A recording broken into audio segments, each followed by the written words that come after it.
Over 10 years ago, me and my friends and family were obsessed with a Pokemon game that we played outside and kept us glued to our Game Boys.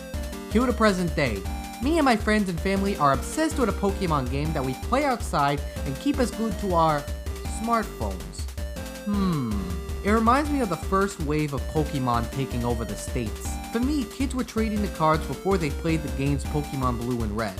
However, I remember going to Short Hills Mall and walking the Suncoast Video. Remember those? And coming across a VHS box with a giant Pikachu on its cover. It was called I Choose You Pikachu. Unknown to me at the time of buying it, these were the first few episodes of the series in its American dub. The first episode is a great way of describing what Pokemon meant. We don't know what these things came from, or if they've taken the place of common animals and pets. All we know is that kids are obsessed with catching them all, training them, and having them fight to the finish. In some ways, it's very similar to the popularity and mass production of these characters.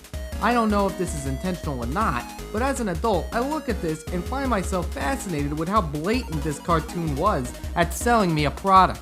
At the end of the episode, the narrator tells you that this is the start of a series he's trying to sell you on, rather than experiencing it for yourself.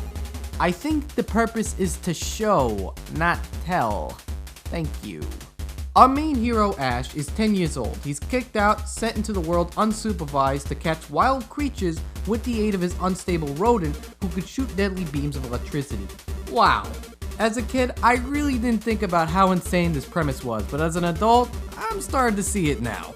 However, what I can say works about this show, which is what led to its popularity with kids, was its bond between Ash and Pikachu.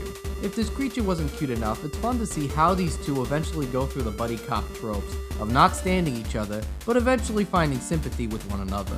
In fact, Ash and Pikachu have the bond that was perfect for an adventure the audience could relate to. I can't say the pilot was the best way to introduce its audience to the world of Pokemon, but for kids it's serviceable enough to find some enjoyment out of it.